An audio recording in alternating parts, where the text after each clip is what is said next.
A chuva escorria lenta pelas janelas de vidro da mansão Delacroix, misturando-se ao vapor de um chá de lavanda esquecido sobre a mesinha de mármore. A grandiosidade da residência, erguida sobre as colinas do Lago Léman, na Suíça, parecia mais um mausoléu do que um lar.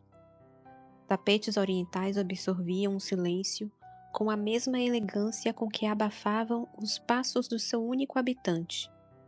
E lá dentro, sentado diante de uma lareira que raramente queimava, Augusto Delacroix observava a dança do fogo como quem escuta confissões de um velho inimigo. Com 52 anos, Augusto era um enigma para os tabloides e uma lenda para os conselhos empresariais. Herdeiro de uma das maiores redes de comunicação da Europa, havia comandado impérios com a frieza de um cirurgião e a precisão de um mestre relojoeiro. Mas, desde a morte trágica da irmã mais nova, Amélie, uma artista de alma livre, perdida num acidente cuja culpa ele secretamente assumia, Augusto passou a viver em uma espécie de exílio voluntário, longe dos holofotes, longe do mundo. Aos poucos, a mansão tornou-se uma prisão de ouro, cada corredor guardando lembranças que pesavam mais que os quadros de Matisse pendurados em suas paredes. Seus funcionários já sabiam, ele não gostava de música, evitava contato visual e dispensava cerimônias. Não que fosse cruel, era apenas ausente. Até que ela apareceu. Clara Duval tinha 26 anos, um diploma de pedagogia nunca usado e uma voz suave que falava mais com os olhos do que com as palavras. Vinda de Annecy, fora contratada por intermédio de uma agência de babás para cuidar de Léo, filho da governanta-chefe que adoecera e precisou de repouso. Temporário, disseram a Clara. Apenas algumas semanas, até a senhora Fontinelli se recuperar.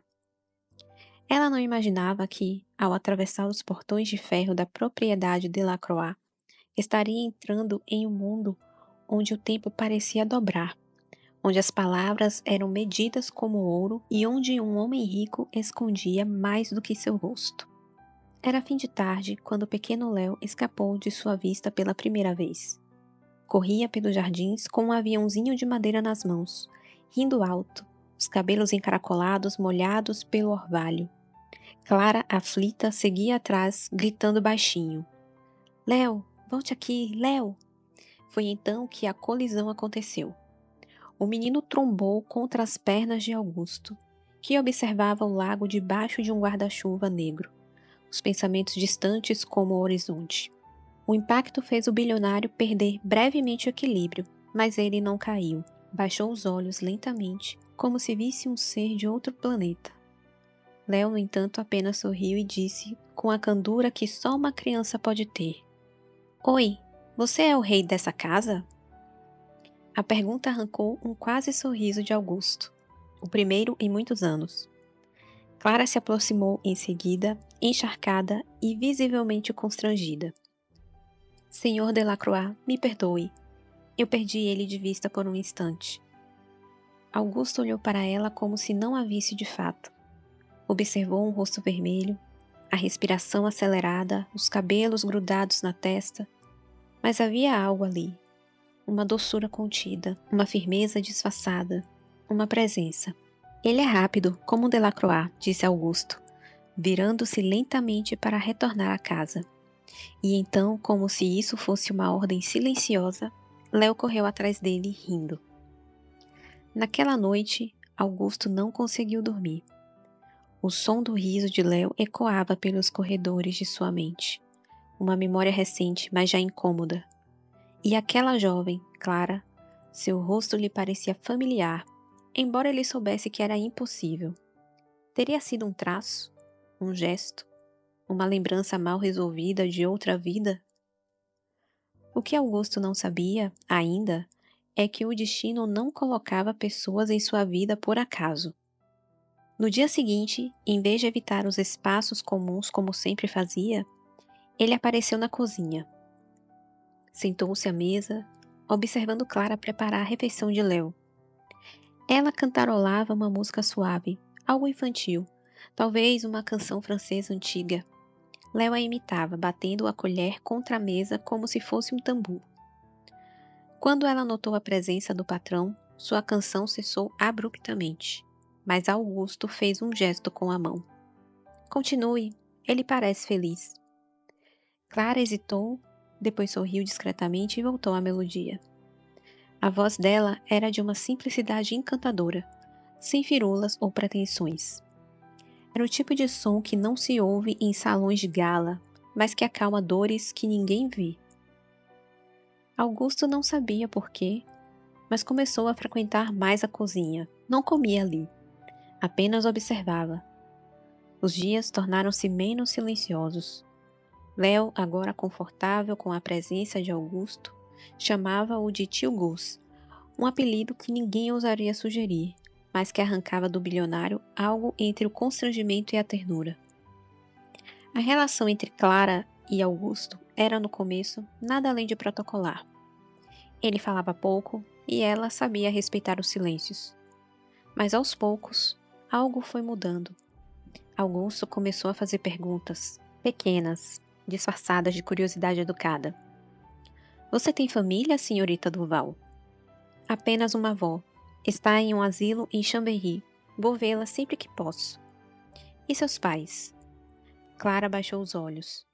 Partiram cedo demais. Ele não perguntou mais nada naquele dia. Os dias tornaram-se semanas, e então, sem que ninguém percebesse, Clara passou a morar na mansão. A governanta-chefe não voltou. A criança se apegou. O patrão misteriosamente aprovou. Mas ainda havia algo estranho naquela convivência. Uma proximidade crescente envolta em silêncio. Um mês depois, Augusto fez algo que ninguém esperava. Pediu Clara em casamento. Sem alarde, sem joias, sem jantares luxuosos. Apenas os dois, em uma tarde qualquer, sentados no jardim. Você cuida desta casa melhor do que qualquer outra pessoa. Cuida de Léo como se fosse seu. E por mais que eu tenha negado isso por muito tempo, eu preciso de alguém assim ao meu lado. Alguém que não me veja como Augusto Delacroix, o bilionário, mas como o homem falho e exausto que sou. Clara ficou em silêncio por longos minutos. Depois respondeu com um sussurro.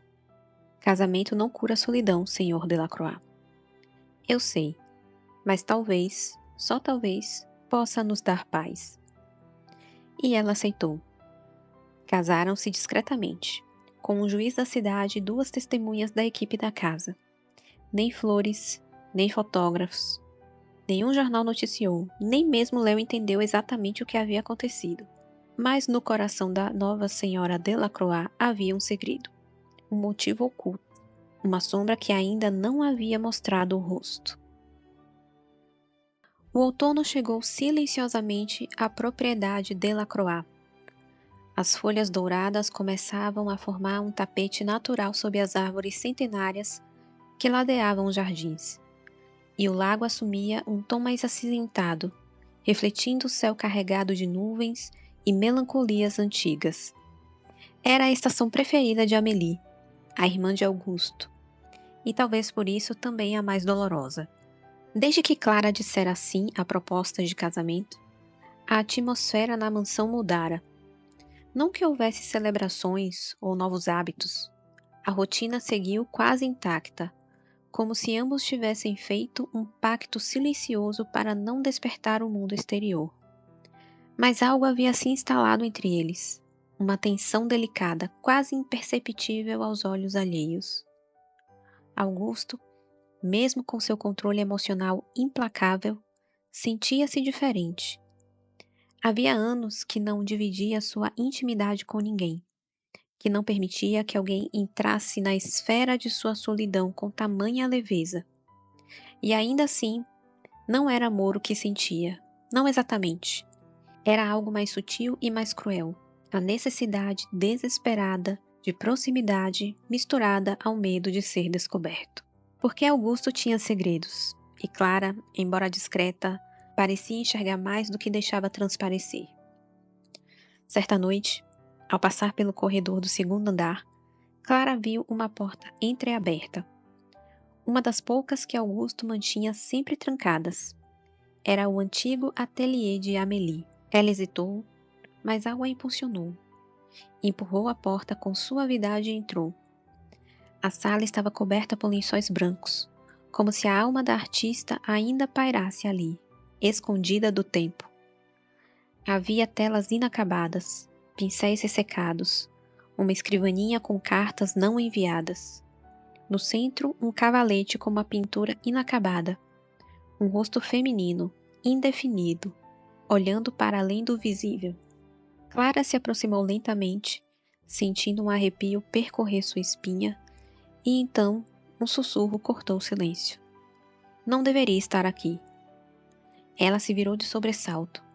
Augusto estava à porta, imóvel, os olhos escuros como o lago à meia-noite. Me desculpe, disse ela, num fio de voz. A porta estava aberta. Ele entrou caminhando devagar até o cavalete. Ficou em silêncio por alguns instantes, como se estivesse diante de um túmulo. Amélie morreu aqui dentro, disse enfim. Sozinha. Quando a encontrei, ainda segurava um pincel. Clara sentiu a garganta apertar. A dor na voz dele era real, quase palpável. Eu sinto muito, Augusto. Ela era a última pessoa que me amava sem pedir nada em troca. Continuou ele, como se ignorasse a presença de Clara. Quando ela se foi, eu soube. O mundo não era mais meu. Nos dias seguintes, Augusto desapareceu por horas a fio, recolhido em sua ala privada. Clara não o via nas refeições, nem nos corredores. Léo perguntava por ele, e ela respondia com evasivas. Mas a verdade é que ela também sentia a falta de sua presença, e não queria admitir isso. Foi nesse período que os fantasmas dela também começaram a despertar. Clara cresceu em uma vila modesta nos Alpes franceses, onde a vida era medida pelas estações e pelas colheitas. Seu pai, um jardineiro sonhador, morreu cedo, deixando a mãe e a avó para cuidar dela e da irmã mais velha, Isabelle. Isabelle, bela e impulsiva, seguiu para Paris aos 16 anos e nunca mais voltou. Clara, por outro lado, ficou. Estudou, trabalhou em escolas públicas e, quando a mãe adoeceu, largou tudo para cuidar dela até o fim. A única parente que restara era sua avó, uma mulher quase cega que confundia o presente com lembranças do passado. Mas havia mais. Um amor que terminou mal. Um noivado rompido por traições e dívidas não pagas. Um aborto sofrido em silêncio. Clara havia enterrado muita coisa dentro de si antes de chegar à mansão Delacroix. E ainda assim, quando Augusto lhe propôs casamento, ela não hesitou. Porque havia algo ali. Um silêncio que ela reconhecia. Uma dor que parecia espelhar a sua.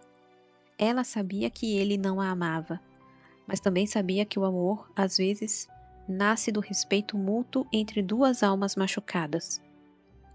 2 semanas após o casamento, Augusto voltou a aparecer.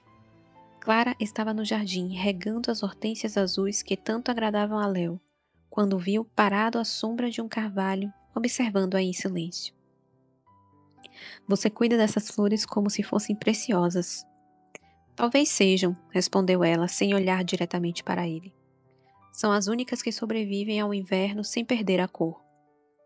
Augusto se aproximou, os passos leves sobre a grama úmida. Eu pensei que você teria ido embora depois daquela noite no ateliê. Por quê? Porque agora você sabe o pior sobre mim. Clara colocou o regador de lado. Virou-se devagar, encarando-o.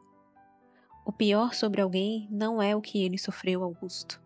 É o que ele faz com essa dor. Ele não respondeu, mas naquele olhar havia algo novo. Uma centelha. Não esperança ainda, mas curiosidade, como se ele começasse a enxergá-la de verdade. Naquela noite, durante o jantar, um silêncio confortável entre os três, com Léo desenhando em seu caderno enquanto Clara e Augusto partilhavam uma sopa de abóbora, ele fez a primeira pergunta pessoal. Você acredita que é possível amar 2 vezes? Clara pensou por um momento. Acredito que é possível amar de formas diferentes, e que algumas formas são mais verdadeiras quando nascem da perda. Augusto abaixou os olhos. A colher pousou sobre o prato sem que ele percebesse. E se eu dissesse que não acredito mais em amor? Então, eu diria que ainda não conheceu o tipo certo. Foi a primeira vez que ele sorriu de verdade, e ela soube naquele instante que a muralha começava a ruir. Mas o que nenhum dos dois sabia era que o tempo estava prestes a revelar segredos que tornariam todas essas palavras frágeis como vidro diante de uma tempestade. A rotina na mansão Delacroix passou a carregar um novo ritmo. Não era propriamente amor que preenchia os cômodos. Ainda não. Mas havia algo mais humano, mais próximo. Clara e Augusto compartilhavam silêncios que antes eram vazios, mas que agora tinham peso, significado. A presença um do outro deixava marcas sutis. Um livro esquecido sobre a poltrona, um bule de chá com 2 copos, um olhar que demorava segundos demais para se desviar. Léo continuava sendo o elo que unia os dois, sem saber. A criança fluía com naturalidade entre os espaços, chamando Clara de Mamãe Clara, por instinto, mesmo que nunca lhe tivessem ensinado isso. Augusto, ao ouvir esse título pela primeira vez, permaneceu calado, mas algo em seu semblante suavizou. Pela primeira vez em muitos anos, parecia que ele pertencia a um lar, não apenas a uma casa. Clara, no entanto, começava a carregar um peso silencioso. Não era apenas arrependimento pelo casamento. Ela nunca fora romântica o suficiente para se iludir com finais felizes. Mas algo dentro dela começava a florescer contra a sua vontade.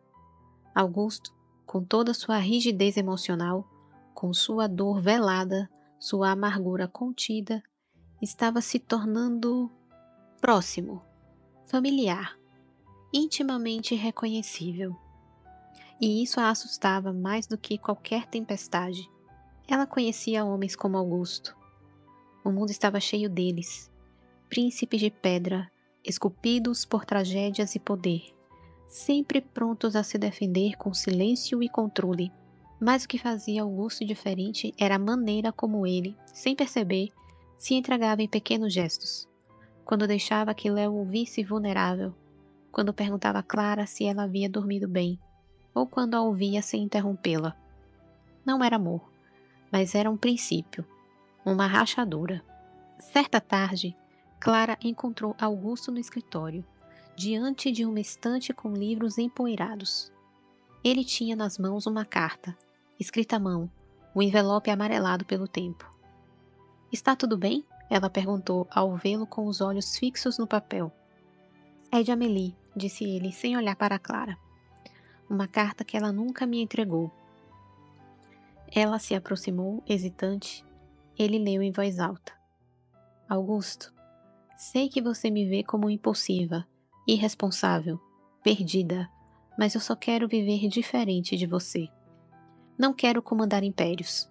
Quero sentir. Você se fecha tanto no controle que vai acabar morrendo vivo. Se um dia eu não estiver mais aqui, prometa que vai encontrar alguém que te desafie, alguém que te faça quebrar as próprias regras." Ele silenciou. "Eu a ignorei", sussurrou enfim. "Sempre achei que ela era fraca, mas acho que fui eu quem nunca teve coragem de viver." Clara não respondeu, apenas estendeu a mão, tocando levemente o ombro dele. O gesto foi breve, quase imperceptível, mas Augusto fechou os olhos, como se aquele toque tivesse aberto uma represa interna. Naquela noite, ele a esperou no jardim. Estava frio, o vento soprava do lago, trazendo cheiro de madeira molhada e folhas secas. Augusto usava um casaco de lã grosso e segurava uma taça de vinho. Clara hesitou ao vê-lo, mas ele acenou com a cabeça, convidando-a a se sentar ao seu lado no banco de pedra. "Não sei por que me casei com você", disse ele sem preâmbulo. Clara não se ofendeu. Sabia que com Augusto as palavras sempre vinham de forma crua. "Nem eu sei por que aceitei. Ele riu, uma risada breve e seca. Talvez porque viu algo em mim que nem eu consigo ver. Talvez porque vi alguém tentando sobreviver sem admitir que estava se afogando. Eles ficaram em silêncio por alguns minutos, ouvindo o vento. Então Augusto virou-se para ela. Há algo que você não me contou, Clara. Ela sentiu o coração apertar, mas não demonstrou. Há muitas coisas que eu não contei, mas não porque são segredos, apenas porque algumas verdades só fazem sentido quando estamos prontos para ouvi-las. Ele assentiu. Era a resposta que ele mesmo daria. Nos dias seguintes, algo mudou entre eles. A proximidade tornou-se inevitável. Começaram a jantar juntos, a caminhar pelo jardim após as refeições, a discutir livros, filmes, ideias. Havia tensão, sim, mas havia também uma descoberta. Augusto, com sua inteligência cortante, desafiava Clara, e Clara, com sua sensibilidade aguçada, desarmava Augusto. Foi numa dessas noites que ela o viu dormir pela primeira vez, em uma poltrona da biblioteca. Um livro fechado no colo, a respiração leve, e naquele momento ela soube. Estava envolvida.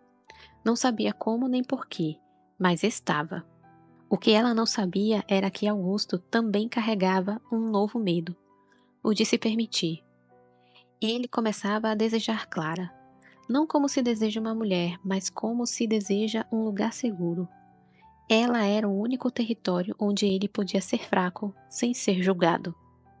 Mas o medo de perdê-la era ainda maior, e Augusto, por instinto, começou a recuar. Tornou-se mais distante, mais silencioso. Começou a sair da mansão em viagens de negócios que antes evitava. Clara sentiu afastamento, como se alguém tivesse tirado o ar de um cômodo, mas não perguntou nada. Ela sabia. Algo estava prestes a acontecer. E o que estava por vir mudaria tudo. O inverno chegou como uma promessa de ruptura. A mansão Delacroix mergulhou em um silêncio diferente do habitual. Não mais o silêncio confortável da intimidade contida, mas o silêncio opressor de algo prestes a ser dito. Augusto havia se tornado um espectro da presença que antes preenchia os cômodos com sua introspecção. As viagens aumentaram, os jantares tornaram-se mais curtos, as conversas rarearam. Clara sentia que ele a evitava, não por frieza, mas por medo. Medo de estar se permitindo demais. Medo de ceder ao que nunca admitira querer. Clara, por sua vez, caminhava com passos pesados. Carregava um fardo que não poderia mais ser ignorado. Era uma manhã gelada quando Léo encontrou um envelope branco embaixo da porta do quarto de Clara. Entregou a Augusto sem pensar muito. O bilionário, ao ver seu nome caligrafado com precisão no papel, sentiu um calafrio. Trancou-se no escritório, sentou-se, respirou fundo. Abriu. Augusto, você sempre soube que eu não fui sincera com você no início. Não menti, mas omiti. E essa omissão agora pesa mais do que qualquer palavra que eu poderia ter dito. Você me perguntou tempos atrás se havia algo que eu não te contei. E eu disse que há verdades que só fazem sentido quando estamos prontos para ouvi-las. Hoje eu espero que você esteja. Eu não cheguei à sua porta por acaso. Não fui enviada apenas por uma agência de babás. Eu procurei este lugar. Eu estudei você. Eu sabia quem você era antes de pisar aqui. Meu nome completo é Clara Martel Duval e meu pai se chamava Bertrand Martel. Ao ler esse nome, Augusto largou a carta. Seu rosto empalideceu. Por um instante o tempo parou. Bertrand Martel.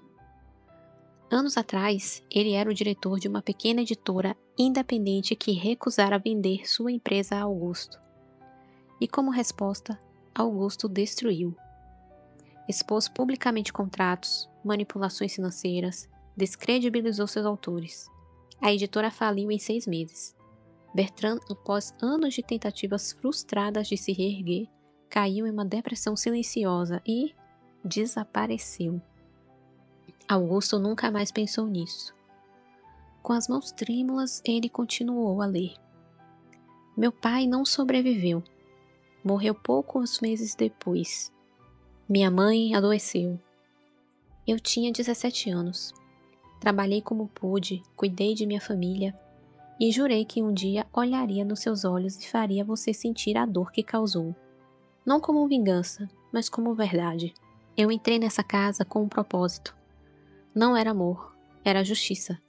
E eu queria que você sentisse impotência, que se apaixonasse por alguém que não poderia controlar, que dependesse de alguém que te via como homem, não como império. E Augusto, você caiu. Não porque é fraco, mas porque, como eu, você está quebrado. E pela primeira vez, deixei de vê-lo como um monstro. Passei a ver o homem. É por isso que preciso ir, porque agora eu também me envolvi. E meu sentimento me assusta mais do que o plano inicial. Não quero que o que construímos nasça de uma mentira. Preciso saber se você ainda me quer, mesmo sabendo de tudo. Se sim, me encontre no lugar onde tudo começou, o jardim sob o carvalho, ao entardecer. Clara. Augusto permaneceu imóvel por longos minutos. Depois, levantou-se, atravessou o corredor, passou pelo quarto de Léo, desceu as escadas como quem foge de si mesmo e foi até o jardim.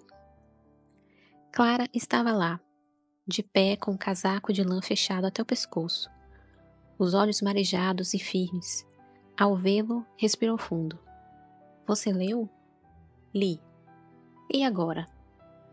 Augusto se aproximou lentamente, como se cada passo fosse uma confissão. Você conseguiu o que queria, Clara. Eu me apaixonei por alguém que me fez perder o controle. E pela primeira vez não quero recuperá-lo. Ela não respondeu. Ele continuou. Eu destruí sua família. E você, em vez de me destruir, me transformou. Um silêncio pesado caiu. Até que Augusto disse. Eu não te amo porque me redimi. Eu me redimi porque eu te amo. As lágrimas finalmente escaparam dos olhos de Clara. Ela deu um passo à frente, depois outro, até estarem a poucos centímetros um do outro. E agora? Augusto estendeu a mão. Agora começamos do zero, sem dívida, sem plano, só com a verdade. Ela colocou a mão sobre a dele, e pela primeira vez, desde que tudo começou, ambos estavam nus de armaduras, verdadeiros, humanos, prontos. Os dias seguintes à confissão foram de silêncio. Não aquele antigo, cheio de ausência, mas um novo tipo de silêncio. Um que escutava, que curava, que permitia espaço para respirar. Clara e Augusto não tinham pressa. Não impuseram regras nem datas. Sabiam que haviam atravessado uma linha que não permitia retrocesso. Tudo estava ali, a verdade, a dor, a admissão de um amor nascido do improvável. Agora só restava saber o que construir com isso. Augusto começou a mudar visivelmente. Retornou ao escritório, mas não como antes. Começou a revisar acordos antigos, a investigar o impacto de suas decisões passadas. Fez doações a pequenas editoras, estabeleceu fundos para a reestruturação cultural, pediu desculpas reais, pessoais, a velhos inimigos que nunca esperaram ouvir sua voz novamente. Clara assistia a tudo com discrição. Não o elogiava, não o guiava, apenas o observava e com o tempo passou a admirá-lo. Não pelo poder, mas pelo esforço.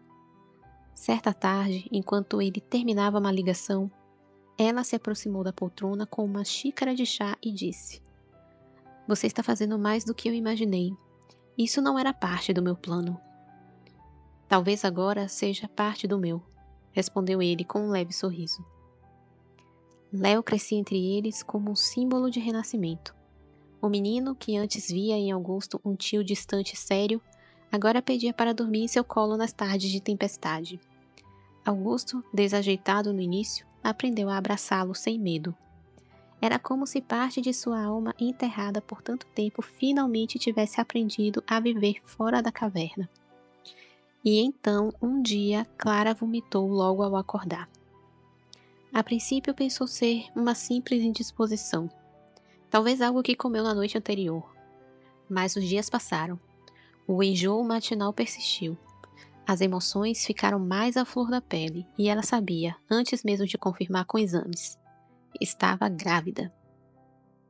Ela hesitou em contar a Augusto, não por medo da reação dele, ele já não era mais aquele homem gelado de antes, mas porque ela própria ainda lutava para acreditar no milagre silencioso que crescia dentro dela. Mas ele soube, porque agora ele a conhecia. Você está diferente, disse ele certa noite quando Clara preparava uma sopa na cozinha. Seus olhos brilham como quando Léo correu pela primeira vez até você no jardim. Ela riu nervosa. Seus instintos estão cada vez mais aguçados. Ele se aproximou, pousando uma das mãos em seu ombro. Estou certo? Ela assentiu em silêncio. Augusto levou um instante para reagir. Depois, com os olhos marejados, disse apenas: Obrigado. Ela o encarou confusa. Por quê? Por não ir embora, quando descobriu que podia. Por ficar, por escolher isso. Nos meses que se seguiram, a mansão Delacroix se transformou. As paredes que um dia abrigaram sombras agora vibravam com cores suaves, quadros novos, alguns pintados por Clara, incentivada por Augusto. E risos. Sim, risos. Clara ria. Léo ria. Até Augusto, com seu jeito contido, permitia que o riso escapasse de vez em quando. E os funcionários, antes discretos ao ponto da invisibilidade, pareciam mais leves, como se o ar da casa tivesse se purificado. O bebê crescia. Augusto, ao saber que era uma menina, foi tomado por um silêncio carregado de emoção. Depois disse, quase num sussurro: Amélie, esse será seu nome, se você permitir. Clara segurou sua mão. É perfeito. Casaram-se outra vez, desta vez por amor. Foi uma cerimônia pequena, no próprio jardim, sob o mesmo carvalho onde a verdade fora revelada. Léo levou as alianças, vestido com um terno pequeno demais para conter sua alegria. Havia flores simples, comida feita na cozinha de casa e um céu limpo como nunca se vira naquele inverno. Augusto leu seus votos com voz firme. Eu não sou o homem que você conheceu, e nunca mais serei, porque você me ensinou que o amor não é um prêmio, é uma escolha diária, e eu escolho você, todos os dias. Clara chorou, não por dor, mas por gratidão. E eu escolho ficar, disse ela, porque só agora sei o que era estar em casa. A filha nasceu no início da primavera, com cabelos escuros como os de Augusto e olhos vivos como os de Clara. Amélie chegou ao mundo com um grito forte e um coração saudável, e o bilionário que um dia pensou que jamais amaria novamente, chorou sem reservas ao segurá-la nos braços pela primeira vez. Clara o observou, e naquele momento não restava dúvida. Ela o amava. Não apesar do passado, mas por causa de tudo que ele havia se tornado. Augusto escreveu uma carta para a filha, para que ela lesse quando fosse adulta. Não mostrou a ninguém, mas Clara ouviu lacrar o envelope e guardá-lo no cofre, junto aos documentos mais importantes. E assim, o homem solitário que por anos se isolou do mundo, encontrou redenção. Não por meio de grandes gestos, mas através de escolhas silenciosas. E Clara, que chegou com um plano de justiça, encontrou algo ainda mais poderoso: perdão. Porque no fim, alguns amores são improváveis, mas os mais improváveis são os mais verdadeiros. E você? Acredita que o amor pode nascer da verdade mais difícil? Deixe seu comentário abaixo e compartilhe este conto com alguém que precisa lembrar que é possível recomeçar, mesmo depois da dor.